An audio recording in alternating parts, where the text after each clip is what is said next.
Assalamualaikum warahmatullahi wabarakatuh. Perkenalkan, nama saya Desri Ayu Adeningsi, NIM 2014040039. Saya berasal dari jurusan Tadris Matematika dengan kelas 4B. Saya berasal dari Universitas Islam Negeri Imam Bonjol Padang. Baiklah, di sini saya akan memenuhi ujian tengah semester dalam bentuk video dengan mata kuliah evaluasi pembelajaran matematika dengan dosen pengampu Ibu Nita Putri Utami. Baiklah, di sini ada 7 pokok materi yang akan saya bahas. Yang pertama yaitu hakikat evaluasi. Selanjutnya yaitu subjek, objek, dan teknik evaluasi pembelajaran serta rubrik penskoran.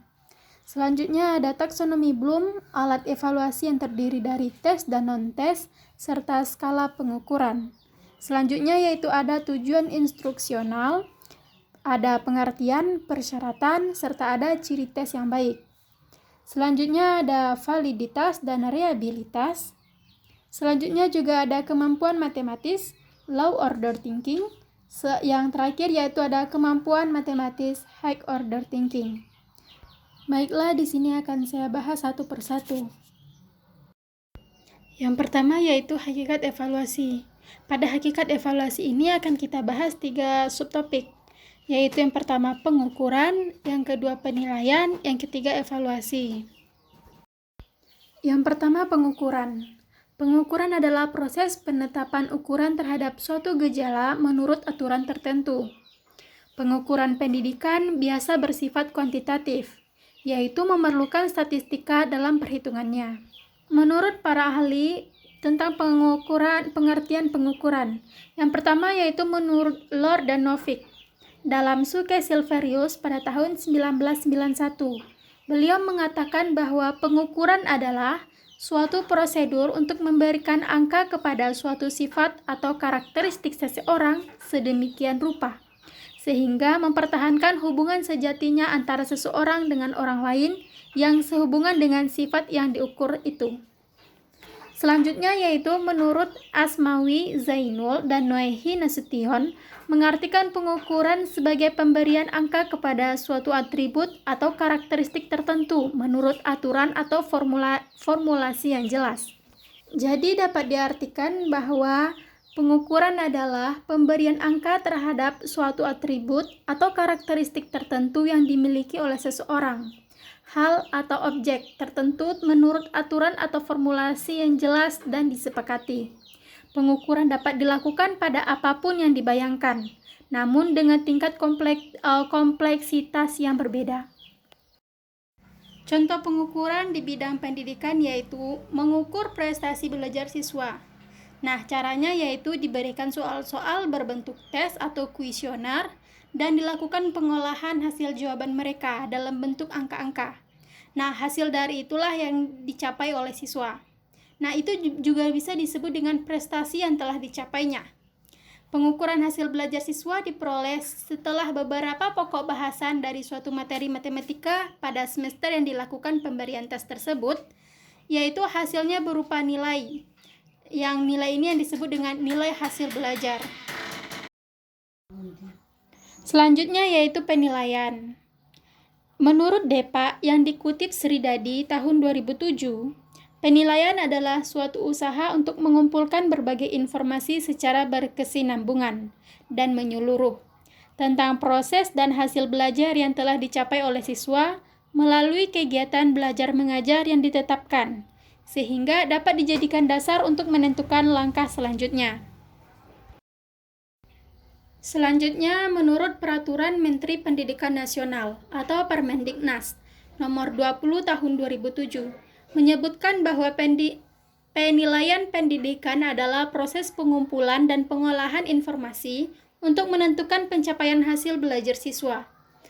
Penilaian hasil belajar yang dilakukan oleh pendidik menggunakan berbagai teknik penilaian, yaitu berupa tes, observasi, penugasan baik secara perseorangan ataupun secara perkelompok, dan bentuk lain yang sesuai dengan karakteristik kompetensi dan tingkat pengembangan siswa. Jadi penilaian adalah sebuah proses pengumpulan data. Penilaian ini bersifat kualitatif. berupa predikat atau pernyataan kualitatif. Misalnya, yaitu penilaiannya sangat baik, baik, cukup, kurang, dan sangat kurang. Selanjutnya yaitu tujuan dari penilaian. Yang pertama yaitu mengetahui tingkat penguasaan kompetensi, baik di dalam sikap, pengetahuan, dan keterampilan.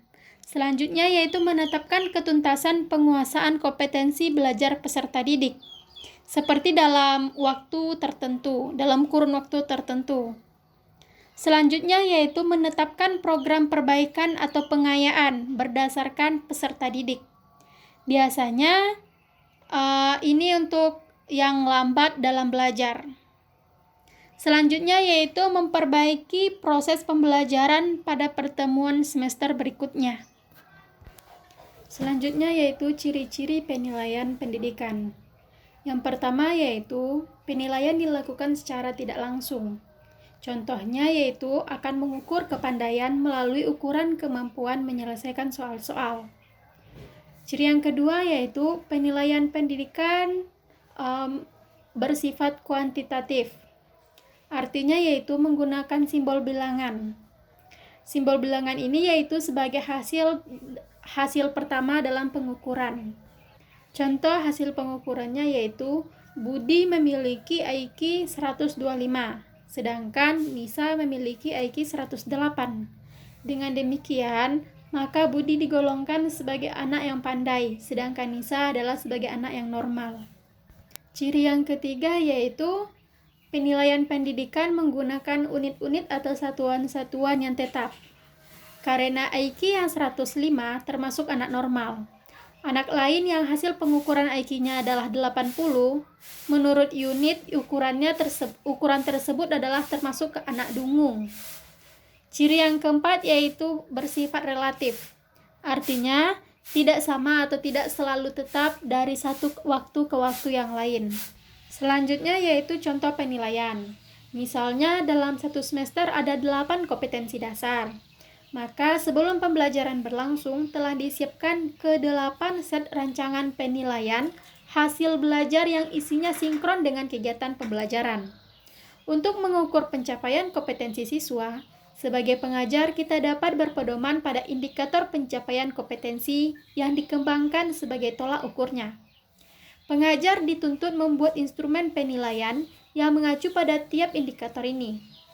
Bentuk instrumen penilaian yaitu pertanyaan lisan, soal efektif, soal uraian, soal isian, soal dengan jawaban singkat, panduan pengamatan, kuesioner, panduan wawancara, serta panduan penugasan. Selanjutnya yaitu evaluasi. Kita lihat pengertian evaluasi menurut beberapa para ahli. Yang pertama menurut Davis pada tahun 1981. Beliau mengatakan evaluasi sebagai suatu proses berhubungan dengan pembelajaran yang meliputi tujuan, kegiatan, keputusan, unjuk kerja proses, orang maupun objek. Sedangkan menurut Wen dan Brown yang dikutip pada Nur Kancana pada tahun 1986 pada halaman pertama, evaluasi merupakan suatu proses untuk menentukan nilai dari sesuatu. Jadi, evaluasi adalah sarana untuk mendapatkan informasi yang diperoleh dari proses pengumpulan data dan pengolahan data. Proses itu dilakukan melalui pengukuran. Setelah itu, dilakukan penilaian dalam rangka mengkategorikan baik atau sedang ataupun kurang. Dengan demikian, di dalam evaluasi ada pengukuran dan penilaian. Evaluasi berjalan baik dengan berlandaskan pada prinsip-prinsip evaluasi. Apa saja yang menjadi prinsip-prinsip evaluasi? Yang pertama yaitu prinsip keterpaduan, yaitu adanya keterpaduan dalam evaluasi karena evaluasi merupakan komponen integral dalam program pengajarannya. Selanjutnya yaitu ada prinsip keterlibatan siswa. Di sini keterlibatan siswa berkaitan erat dengan metode belajar.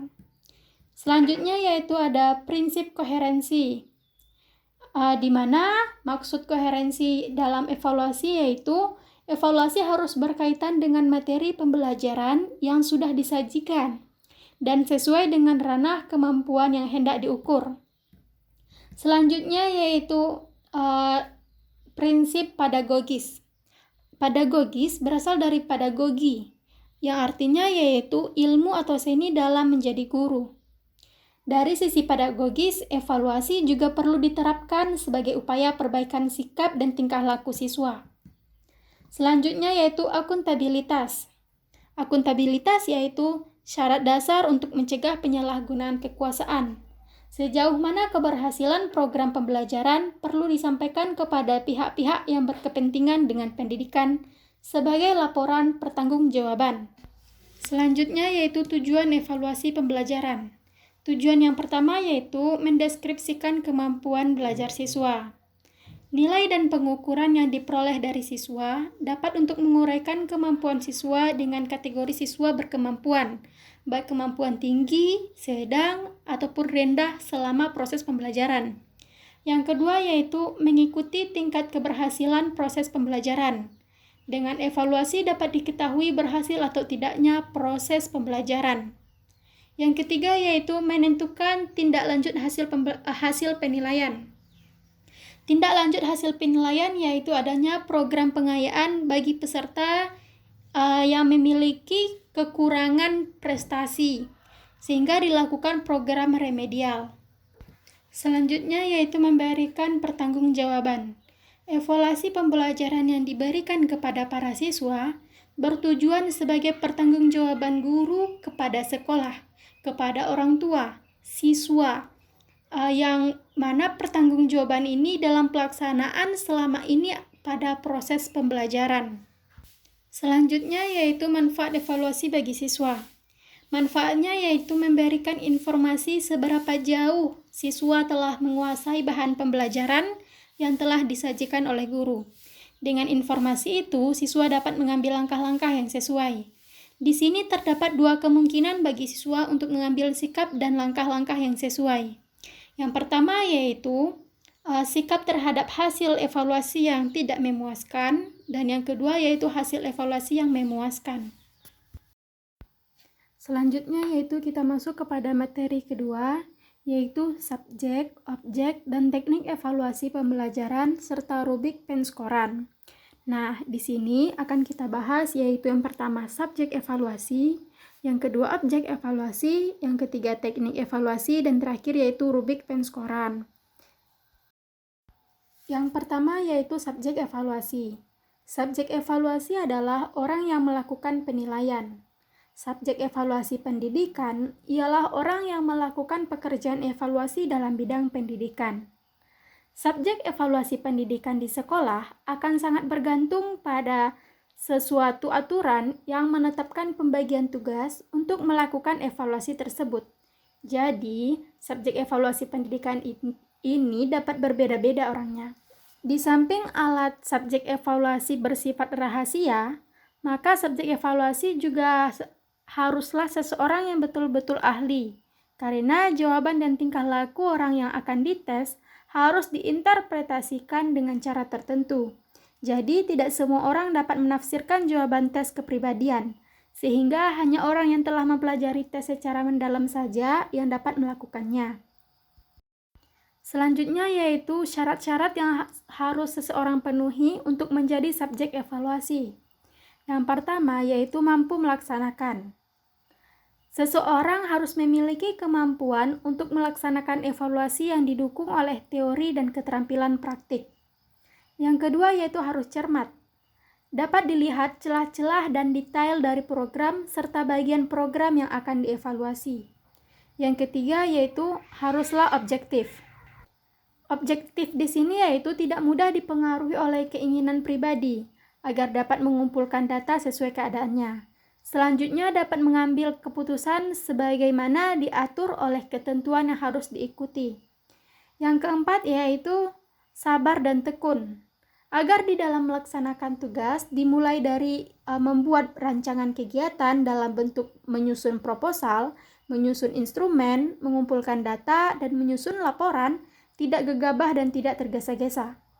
Syarat yang terakhir yaitu hati-hati, dan bertanggung jawab. Di sini yaitu dalam melakukan pekerjaan evaluasi dengan penuh pertimbangan. Namun, apabila masih ada kekeliruan yang diperbuat, berani menanggung risiko atas segala kesalahannya.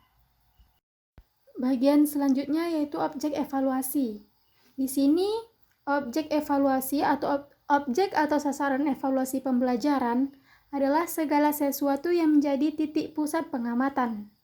Jika dikaitkan dengan pembelajaran, maka objek evaluasinya adalah anak didik. Namun, jika dikaitkan dengan pengajaran, tentu saja objek evaluasinya adalah para pendidik. Objek penilaian ini dibagi menjadi 3 ranah. Yang pertama yaitu ranah kognitif, ranah afektif, dan ranah psikomotor. Ketiga sasaran tersebut harus dievaluasi secara menyeluruh. Artinya, jangan hanya menilai dengan segi penguasaan materi semata, tetapi juga harus menilai segi perubahan tingkah laku dan proses mengajar dan belajar itu sendiri secara adil. Yang pertama yaitu ranah kognitif. Ranah kognitif adalah ranah yang mencakup kegiatan mental atau otak. Dalam ranah kognitif ini terdapat 6 jenjang proses berpikir. Yang pertama yaitu pengetahuan atau hafalan atau ingatan, atau bahasa Inggrisnya yaitu knowledge, yang itu merupakan kemampuan seseorang untuk mengingat-ingat kembali atau mengenal kembali tentang nama, istilah, ide, gejala, dan lain sebagainya. Yang kedua yaitu pemahaman. Pemahaman adalah kemampuan seseorang untuk mengerti atau memahami sesuatu setelah sesuatu tersebut diketahui dan diingat. Yang ketiga yaitu penerapan. Adalah kesanggupan seseorang untuk menerapkan atau menggunakan ide-ide umum. Selanjutnya yaitu analisis. Analisis adalah kemampuan seseorang untuk merinci atau menguraikan suatu bahan atau keadaan menurut bagian-bagian yang lebih kecil dan mampu memahami hubungan-hubungan di antara bagian-bagian tersebut yang satu dengan faktor yang lain dengan bagian yang lainnya. Yang selanjutnya yaitu sintesis. Sintesis adalah suatu proses yang memadukan bagian-bagian atau unsur-unsur secara logis, sehingga menjelma menjadi suatu pola yang berstruktur atau membentuk pola baru. Yang terakhir yaitu penilaian. Penilaian atau evaluasi merupakan kemampuan seseorang untuk membuat pertimbangan terhadap suatu situasi, suatu nilai, ataupun suatu ide. Yang kedua yaitu ranah afektif. Ranah afektif ini berkaitan dengan sikap dan nilai. Beberapa ahli mengatakan bahwa sikap seseorang dapat diramalkan perubahannya bila seseorang telah memiliki penguasaan kognitif tingkat tinggi. Kondisi afektif tidak dapat dideteksi dengan tes, tetapi dapat diperoleh melalui angket atau pengamatan yang sistematis dan berkelanjutan. Sistematis atau sistematik ini yaitu pengamatan mengikuti suatu prosedur tertentu, sedangkan berkelanjutan memiliki arti yaitu pengukuran dan penilaian yang dilakukan secara terus-menerus. Di sini ranah afektif dibagi menjadi 5 jenjang. Yang pertama yaitu penerimaan atau menaruh perhatian, yaitu kesediaan menerima rangsangan dengan memberikan perhatian kepada rangsangan yang datang kepadanya. Yang kedua yaitu menanggapi. Menanggapi yaitu kemampuan yang dimiliki seseorang untuk mengikut sertakan dirinya secara aktif dalam fenomena tertentu dan membuat reaksi terhadapnya dengan salah satu cara. Yang ketiga yaitu menilai. Menilai atau menghargai adalah memberikan nilai atau penghargaan terhadap suatu kegiatan atau objek.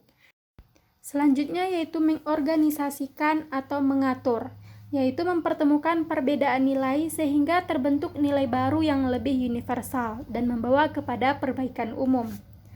Jenjang selanjutnya yaitu karakterisasi. Karakterisasi adalah menjadikan nilai-nilai yang diorganisasikan untuk tidak hanya menjadi pedoman perilaku, tetapi juga menjadi bagian dari pribadi dalam perilaku sehari-hari. Selanjutnya yaitu ranah psikomotor. Ranah psikomotor adalah ranah yang berkaitan dengan keterampilan atau kemampuan bertindak setelah seorang menerima pengalaman belajar tertentu. Pada ranah psikomotor terdapat 6 tingkatan keterampilan. Yang pertama yaitu gerakan refleks, yaitu keterampilan pada gerakan yang tidak sadar. Yang kedua yaitu keterampilan pada gerakan-gerakan dasar. Selanjutnya yaitu kemampuan perseptual, termasuk di dalamnya yaitu membedakan visual, auditif, motoris, dan lain-lain. Selanjutnya yaitu kemampuan di bidang fisik, misalnya kekuatan, keharmonisan, dan ketetapan. Keharmonisan dan ketepatan. Selanjutnya yaitu gerakan-gerakan skill, dimulai dari keterampilan sederhana sampai pada keterampilan yang kompleks. Yang terakhir yaitu kemampuan yang berkenaan dengan komunikasi non-diskursiv seperti gerakan ekspresif dan interpretatif. Bagian yang ketiga yaitu teknik evaluasi. Teknik evaluasi menurut Indra Kusuma adalah suatu alat atau prosedur yang sistematis dan objektif untuk memperoleh data-data atau keterangan-keterangan yang diinginkan seseorang dengan cara yang boleh dikatakan cepat dan tepat. Sebagai alat evaluasi hasil belajar, tes minimal mempunyai 2 fungsi. Yang pertama yaitu untuk mengukur tingkat penguasaan terhadap seperangkat materi atau tingkat pencapaian terhadap seperangkat tujuan tertentu. Yang kedua yaitu untuk menentukan kedudukan atau perangkat siswa dalam kelompok tentang penguasaan materi atau pencapaian tujuan pembelajaran tertentu. Selanjutnya yaitu teknik yang digunakan dalam evaluasi pembelajaran. Yang pertama yaitu aspek kognitif, yaitu dengan tes tertulis, tes lisan, penugasan dalam menggunakan instrumen penilaian pilihan ganda, dan uraian. Yang kedua yaitu aspek afektif, yaitu dengan menggunakan teknik observasi. Yang ketiga yaitu aspek psikomotorik, yaitu dengan menggunakan teknik-teknik praktik dan portofolio. Bagian yang keempat yaitu rubrik penskoran. Rubrik penskoran merupakan panduan penilaian yang menggambarkan kriteria yang diinginkan guru dalam menilai dan memberi tingkatan dari hasil pekerjaan siswa. Tujuannya yaitu dari penilaian rubrik yaitu untuk siswa diharapkan secara jelas memahami dasar penilaian yang akan digunakan untuk mengukur suatu kinerja siswa. Selanjutnya yaitu macam-macam penilaian rubrik. Yang pertama yaitu jangkar penampilan. Jangkar penampilan ini yaitu bersifat konsisten dan fokus. Yang kedua yaitu penyokong feedback yang detail dan formatif. Materi yang ketiga yaitu taksonomi Bloom, alat evaluasi yang terdiri dari tes dan non-tes, serta skala pengukuran. Nah, di sini ada 3 yang akan dibahas. Yang pertama yaitu taksonomi Bloom. Yang kedua yaitu alat evaluasi, yang ketiga yaitu skala pengukuran. Yang pertama yaitu taksonomi Bloom.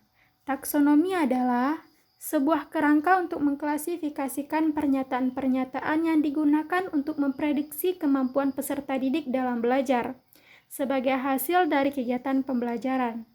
Taksonomi Bloom telah mempengaruhi pendidikan baik secara langsung maupun secara tidak langsung dalam pengembangan kurikulum, desain pembelajaran, dan pendidikan guru. Jenis-jenis dari taksonomi Bloom yang memiliki 3 ranah. Yang pertama yaitu ranah kognitif. Ranah kognitif ini mencakup ingatan dan pengenalan terhadap fakta-fakta tertentu. Yang kedua yaitu ranah afektif. Pada ranah ini berkaitan tentang pengembangan perasaan, sikap, nilai, dan emosi. Yang ketiga yaitu ranah psikomotorik, yaitu ranah ini berkaitan dengan kegiatan-kegiatan manipulatif atau kegiatan motorik. Bagian kedua yaitu alat evaluasi.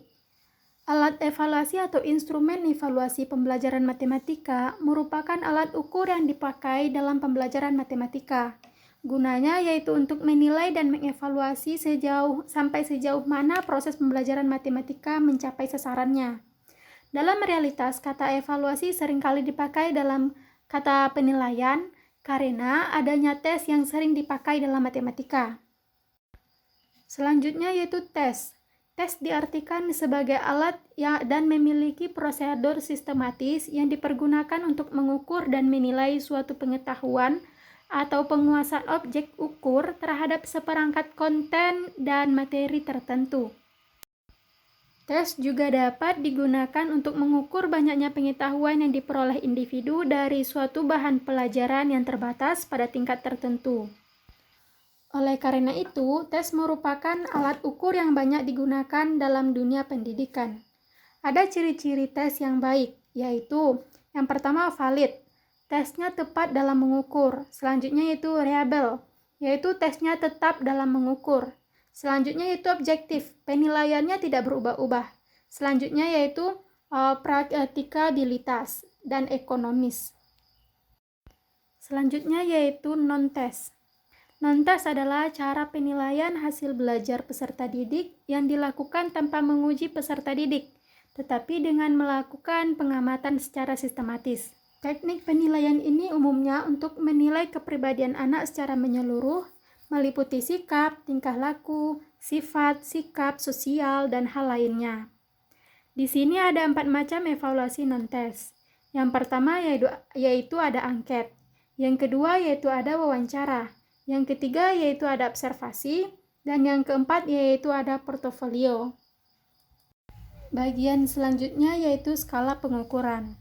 Skala pengukuran merupakan kesepakatan yang digunakan sebagai acuan untuk menentukan panjang pendeknya interval yang ada dalam alat ukur, sehingga alat ukur tersebut bisa digunakan dalam penelitian akan menghasilkan data kuantitatif. Ada 4 macam skala pengukuran. Yang pertama yaitu skala nominal, yaitu skala yang paling sederhana, disusun menurut jenis atau fungsi bilangan. Yang kedua yaitu ada skala ordinal. Skala ordinal adalah angka yang diberikan di mana angka-angka tersebut mengandung pengertian tingkatan. Yang ketiga yaitu ada skala interval. Skala interval dapat memberikan informasi yang lebih dibandingkan dengan skala nominal dan skala ordinal maupun skala ordinal. Selanjutnya yaitu skala rasio. Skala rasio memiliki interval yang sama antara satu angka dengan angka yang lainnya dan digunakan untuk mengukur variabel tertentu. Selanjutnya yaitu kita masuk kepada materi keempat, yaitu ada tujuan instruksional dan tes. Di sini akan ada 2 yang kita bahas, yaitu tujuan instruksional dan juga tes.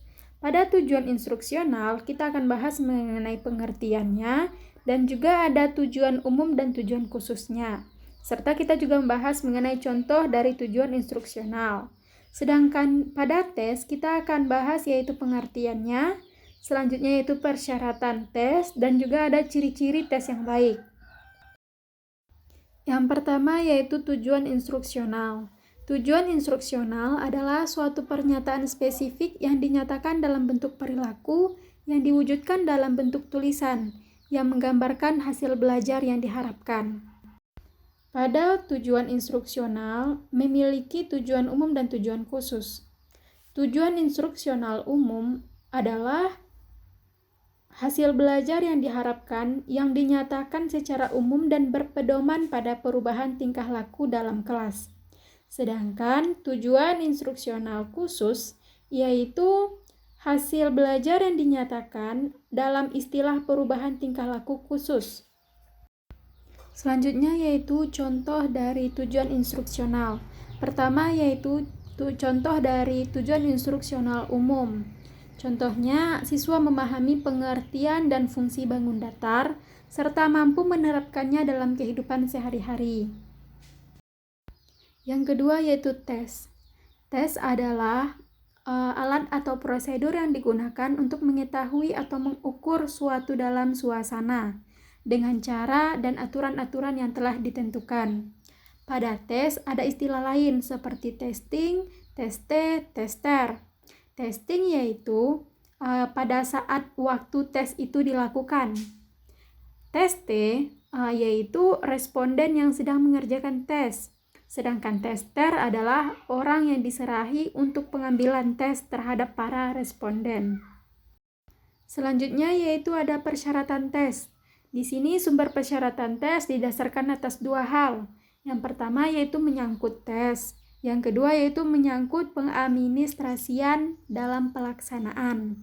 Selanjutnya yaitu ciri-ciri tes yang baik. Sebuah tes dapat dikatakan baik sebagai pengukur harus memenuhi persyaratan tes. Yang pertama yaitu harus validitas, harus valid atau sahih, atau benar-benar kenyataannya.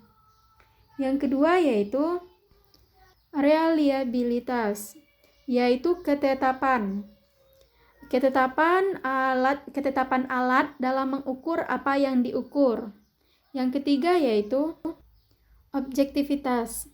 Dikatakan memiliki objektivitas apabila dalam melaksanakan tes itu tidak ada faktor subjektif yang mempengaruhinya.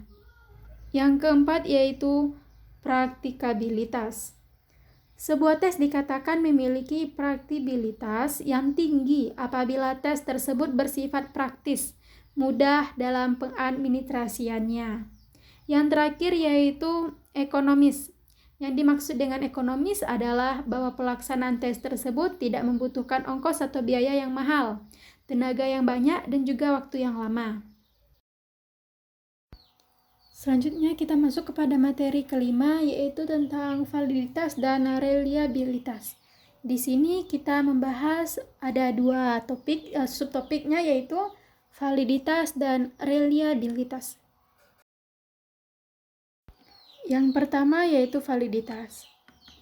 Validitas merupakan derajat kemampuan suatu tes yang mengukur apa yang hendak diukur. Secara tidak langsung, itu meliputi tes dan skala yang terdiri atas sejumlah tugas yang dipilih untuk berfungsi sebagai indikator hasil belajar. Dalam menggunakan validitas suatu tes, ada beberapa hal yang perlu diperhatikan. Yang pertama yaitu mengacu pada materi yang hendak diujikan. Yang kedua yaitu mengacu pada hasil dari suatu tes atau instrumen evaluasi yang dikenakan pada sekelompok individu. Yang ketiga yaitu berkaitan dengan derajat dan istilah validasi, yaitu ada tinggi, sedang, dan rendah. Yang terakhir yaitu mengacu pada penggunaan hasil evaluasi. Berdasarkan pelaksanaannya, validitas dapat dikelompokkan menjadi dua jenis. Yang pertama yaitu validitas logik, dan yang kedua yaitu validitas kriterium. Yang pertama validitas logik. Validitas logik atau teoretik yaitu validitas alat evaluasi yang dilakukan berdasarkan pertimbangan teoretik atau logika yang dilakukan oleh para ahli atau orang yang dianggap ahli. Sedangkan validitas kriterium atau empirik adalah validitas yang ditentukan berdasarkan kriteria, baik kriteria internal maupun kriteria eksternal. Yang kedua yaitu reliabilitas. Reliabilitas adalah indeks yang menunjukkan sejauh mana suatu alat ukur dipercaya atau dapat diandalkan. Reliabilitas mengacu pada validitas hasil evaluasi, yakni konsistensi skor tes dari masa ke masa. Alat evaluasi tes dan non-tes untuk reliabilitas. Yang pertama yaitu ada tes tunggal, ada tes ulang, dan ada tes ekivalen. Materi keenam yaitu kemampuan matematis bagian low order thinking. Di sini akan bahas 4 subtopik. Yang pertama yaitu pemahaman konsep, yang kedua komunikasi matematis, yang ketiga penalaran matematik, dan yang keempat pemecahan masalah. Yang pertama yaitu kemampuan pemahaman konsep. Pemahaman konsep adalah menekankan pada kemampuan peserta didik untuk mengerti suatu konsep matematika yang dimiliki oleh peserta didik dalam rangka menangkap makna dan mengerti benar mengenai ide atau pengertian pokok, serta dapat mengungkapkan kembali ilmu yang diperoleh mengenai matematika yang sudah dipelajari, baik secara lisan maupun secara tulisan. Selanjutnya yaitu jenis-jenis pemahaman konsep. Ada beberapa jenis pemahaman konsep. Yang pertama yaitu pemahaman mekanikal. Pemahaman mekanikal ini yaitu dapat mengingat dan menerapkan sesuatu secara rutin atau perhitungan sederhana. Yang kedua yaitu pemahaman induktif. Pemahaman induktif ini yaitu dapat mencobakan sesuatu dalam kasus sederhana dan tahu bahwa sesuatu itu berlaku dalam kasus serupa. Jenis yang ketiga yaitu pemahaman rasional. Pemahaman rasional ini yaitu dapat membuktikan kebenaran sesuatu. Dan yang terakhir yaitu pemahaman intuitif. Pemahaman intuitif ini yaitu dapat memperkirakan kebenaran sesuatu tanpa ragu-ragu sebelum menganalisis secara analitik. Adapun indikator pemahaman konsep. Yang pertama yaitu mampu menerangkan secara verbal mengenai apa yang telah dicapainya. Yang kedua yaitu mampu menyajikan situasi matematika ke dalam berbagai cara serta mengetahui perbedaannya. Yang ketiga yaitu mampu mengklasifikasikan objek-objek berdasarkan yang telah dipenuhi atau tidaknya persyaratan yang membentuk konsep tersebut. Yang keempat yaitu mampu menerapkan hubungan antar konsep dan prosedur. Yang kelima yaitu mampu memberikan contoh dan kontra dari konsep yang dipelajari. Yang keenam, mampu menerapkan konsep secara algoritma. Dan yang terakhir yaitu mampu mengembangkan konsep yang telah dipelajari. Yang kedua yaitu kemampuan komunikasi matematis. Kemampuan komunikasi matematis diartikan sebagai sesuatu kemampuan siswa dalam menyampaikan sesuatu yang diketahuinya melalui peristiwa dialog ataupun saling berhubungan yang terjadinya di lingkungan kelas, di mana terjadi pengalihan pesan. Pesan yang dialihkan berisi tentang materi matematika yang dipelajari siswa, misalnya berupa konsep, rumus, ataupun strategi penyelesaian suatu masalah. Selanjutnya yaitu indikator kemampuan komunikasi matematis. Menurut Sus bin dan Zibar pada tahun 1996, beliau mengemukakan bahwa komunikasi matematik adalah kemampuan siswa dalam hal menjelaskan suatu algoritma dan cara unik untuk pemecahan masalah. Yang ketiga yaitu kemampuan penalaran matematik. Kemampuan penalaran matematik atau matematis adalah kemampuan yang sangat penting dan harus dimiliki oleh siswa dalam memecahkan masalah matematika. Hal tersebut dikarenakan bahwa setiap pemecahan masalah matematika harus diselesaikan dengan proses bernalar, dan bernalar dapat dipahami serta dilatih dengan memecahkan masalah matematika. Selanjutnya yaitu jenis-jenis penalaran matematis. Ada dua jenis. Yang pertama yaitu penalaran deduktif dan penalaran induktif. Penalaran deduktif merupakan penarikan kesimpulan dari hal yang umum menuju hal yang khusus berdasarkan fakta-fakta yang ada. Sedangkan penalaran induktif yaitu suatu proses berpikir dengan mengambil suatu kesimpulan yang bersifat umum atau membuat suatu pernyataan baru dari kasus-kasus yang khusus. Selanjutnya yaitu indikator penalaran matematis. Indikatornya yaitu yang pertama, mengajukan dugaan. Yang kedua yaitu melakukan manipulasi matematis. Yang ketiga, menarik kesimpulan, lalu menyusun bukti dan memberikan alasan. Yang keempat, bukti terhadap kebenaran solusi. Yang kelima yaitu menarik kesimpulan dari pernyataan. Yang keenam, memeriksa kesahihan suatu argumen. Yang ketujuh yaitu menentukan pola atau sifat dari gejala matematis untuk membuat generalisasi. Yang keempat yaitu kemampuan pemecahan masalah. Pemecahan masalah adalah suatu pemikiran yang terarah secara langsung untuk menentukan solusi atau jalan keluar untuk suatu masalah yang spesifik. Lalu langkah-langkah pemecahan masalahnya seperti apa? Yaitu langkah-langkah pemecahan masalahnya ada 4.